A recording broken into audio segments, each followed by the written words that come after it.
Well, Mark, does that 90 minutes sum up this season for Yeovil Town? Possibly. I thought players had a right go at it, didn't they? We never looked in too much trouble until the sending off, which we can't blame the referee for the result, can we? But it's a horrendous decision.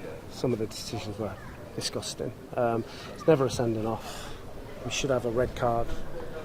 I got booked for asking about an offside. It's not a horrendous decision. So I've been to speak to the ref.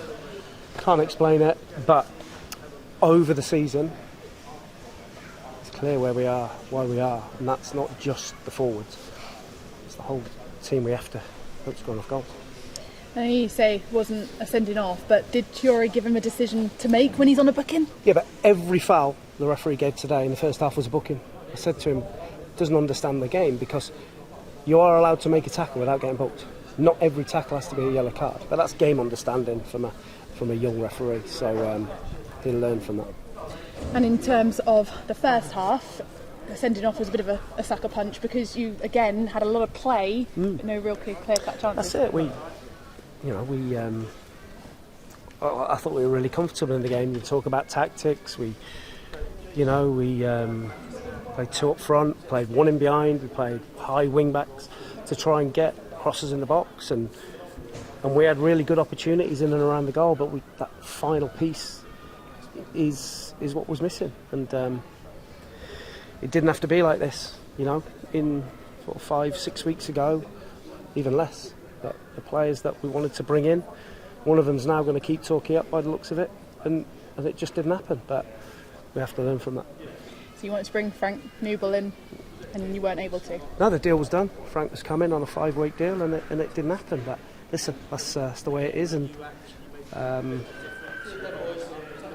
it's frustrating because it didn't have to be like this, and I'll get the majority of the blame, but it didn't have to be like this. And was that deal sort of overruled, or what went wrong with that deal? I'll leave you to surmise what went wrong with that. And in terms of the second half, you probably created more chances with 10 men than with 11. Was that kind of a us against them mentality that everything was against you? We have 4 or 5 players that I don't know how they put the amount of mileage and shifting that they do. Every game they run, they fight, they scrap. But then we're filling players in around that you could get the same performance out of, you just never know, out of any of them. But great lads, great characters, try their absolute socks off. Absolute pleasure every day to work with them. Is that really hard for you to watch them? Because it did feel like a bit of a resigned atmosphere at the end. Not a few boos, but a kind of subdued atmosphere that perhaps they see that some of those players are really putting everything into this first part. I think when people step back and look at it, we know what's happened. You can see what's happened. And it's such a shame it didn't have to be like that. And listen, it'll be what it'll be. We'll finish where we finish. But when it is finished, we have to see that as, or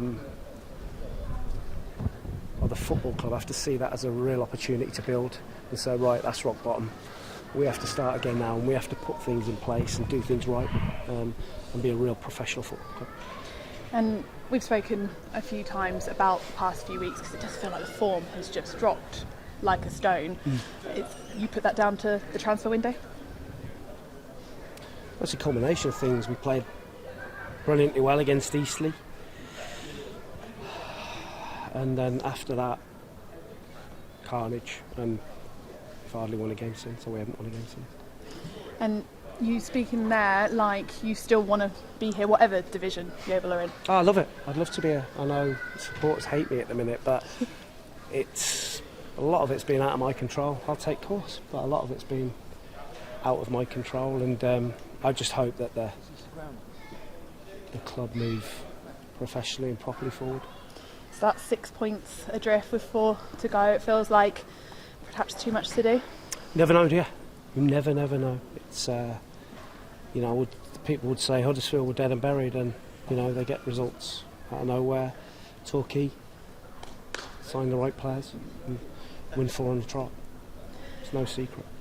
How are some of those players going to get themselves physically and mentally fit? Because obviously now you're without Jory Johnson for a game as well. Yeah, Worthy looks like he might tweak his hamstring. We've got the same players going on every game that just carving out miles and miles and miles because we've got a lack of bodies. And what would you say to the supporters that say that actually those players haven't been good enough? Do you feel like it's been out of their control as well? Which players? Whoever, any of the one that's putting the shirt on. I would say to the supporters, thank you for the backing they gave the players today. Thought they stayed behind him, didn't boo, and I think deep down they can see what's happened. Thanks for your time, Mark.